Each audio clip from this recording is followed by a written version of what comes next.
Welcome back to another edition of Real Talk with Dean Vlamis.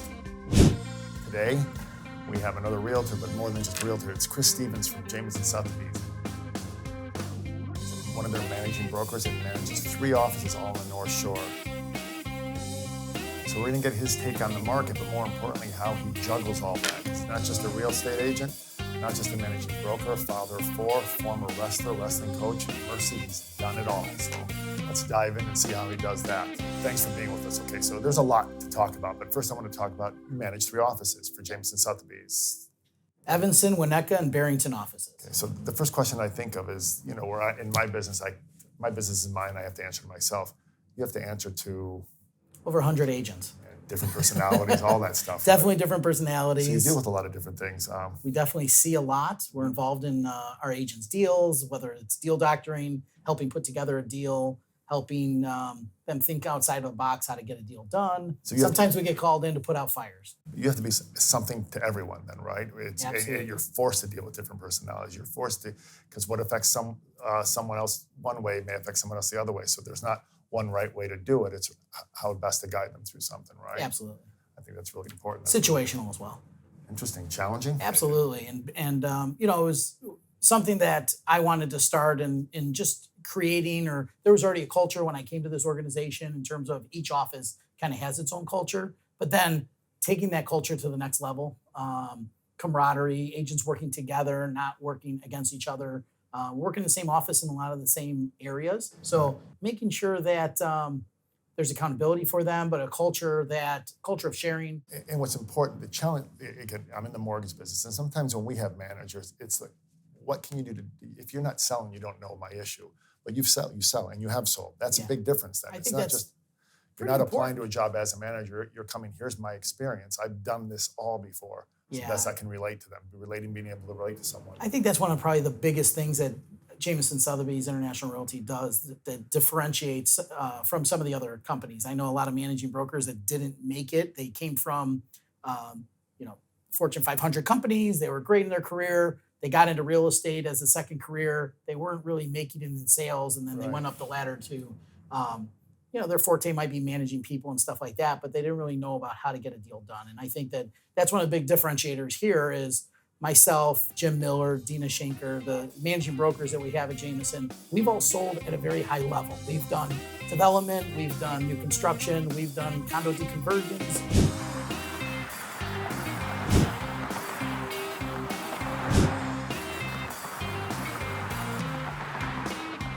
Market. How do you deal with today's market? Kind of interesting. We've had 2 years of incredibly low interest rates and things flying off the shelf.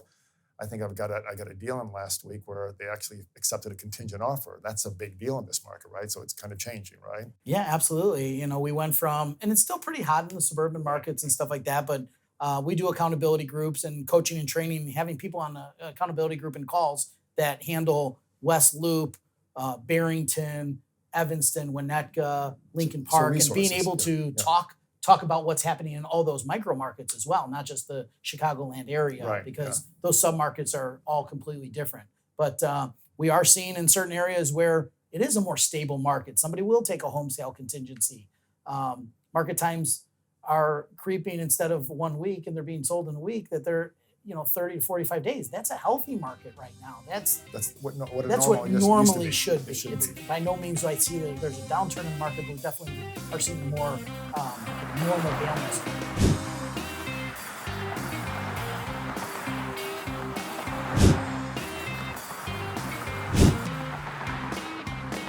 when we talk about the normal market, well, the market's more or less getting back to normal. That's what I've said about interest rates.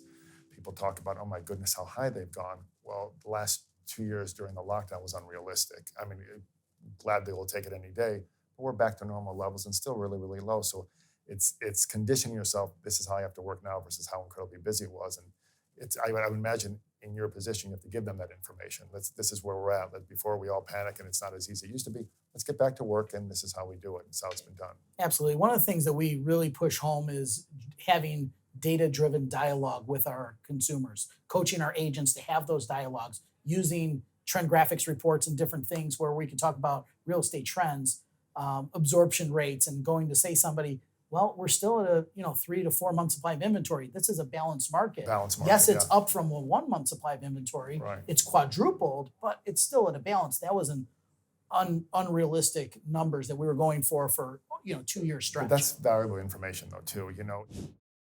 You're a father of four. I have three kids, and I remember getting into this business when my kids were younger, prior to all the technology. And I just look back, I never want to work like that again. But your kids are still young, so you're at that phase where if someone's calling you at late at night because they have an issue on a contract, you're just taking that call. I love it, right? I get to spend a little family time. I usually stop working about 6:30. I spend a little time with my family, have dinner till about 9 o'clock, put the kids to bed, and my agents know that they can always call me. I'm a late night person. I always Right. have been.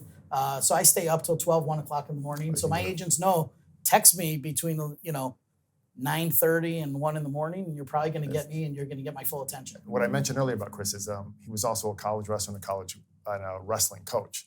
Now, I couldn't wrestle. I was a basketball player. You can tell by my height maybe and my lankiness. But all I remember is the wrestlers were sweating like crazy, working out like crazy, cutting weight, incredible discipline, right? So you went through that and you wrestled in college. So you never stopped. That discipline is just inbred in you, I take it. I started wrestling in high school, wrestled in college 3 years until I had a couple surgeries and some neck issues. Right.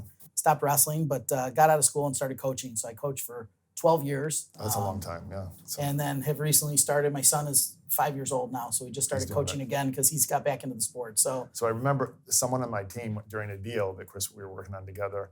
On an email, he asked me, "This used to be my coach in high school." And do you remember that? I go, say Absolutely. hello to him. And he was like, "I can't bother the coach." I go, "Say hello to him on that email." I don't know if he reached out to you or not, but it was so intimidating. This guy, he goes, Chris Stephens was my high school wrestling coach. So it's kind of a small world there that everyone knows each other in the wrestling. So I have to ask that, you never wanted to go professional, WWE or anything like that? I had some ambitions, but apparently I couldn't put on the muscle mass. My aspiration, I wanted to be a professional wrestling manager. That's what I wanted. I'd be the one disrupting on the outside and getting all the, all the glory without having to, look like that and wear those tights. So, But even Vince McMahon gets into it every now and then. that's why. But Vince McMahon, Vince McMahon and Vince McMahon, I could never. I'm more in the mold body, the brain, Peter. I'll be fully clothed. I don't have to show off my arms, my muscles, or anything like that. And that was part of the things that I did love about wrestling it's you. At the end of the day, there's nobody to say, "Oh, this person over here missed a tackle. It wasn't my fault," or there's nobody to pass the blame on to except for you. You're on the mat by yourself under a spotlight. Part of business planning and goal setting, and when I'm working with agents is, I met with an agent a long time ago when I first became a manager, and he goes, "Chris, I'm fine doing $8 million a year. This is where I'm comfortable. This is what I want to do. I don't want to be a $15, $20 million agent." Okay. And we hear about that when we're recruiting. And a lot of people say, "Well, I don't want to grow my business. I want to maintain it." And that same person that I still manage today had just had a grandchild. And I said to myself, how about we plan doing $8 million in sales, but spending 12 months out of the year on the West Coast, 12 weeks out of the year on the West Coast, visiting your grandchild and being part of your family. Right. That's also a business plan. It's not always taking it to the best level. And, I'm a firm believer of you don't have to be the best. You have to do your best. And still to this day, I'm always looking for the 2022 best version of Chris Stephens. That's it. Right. Always changing, always moving forward, right? Because what worked back 10 years ago may not work now, so you got to adjust to all that, right? Absolutely. Perfect. Well, thanks for being with me. Another edition of Real Talk. What I try to do in all these is get the person, rather than talk about statistics, here's the market, is get the person behind that. And as we are, when I've gotten sales, I was kind of panicking thinking, how would I do this? Because when you think of a salesperson, it's in your face and push till you get the sell. And what I've learned over the years is just kind of be yourself and work with strong points. And so what I try to find out in all these is what drives your family, your history in wrestling, your discipline, coaching. And I think that came out really, really well. So I really appreciate this. So thanks for joining. Thank you very much for having me.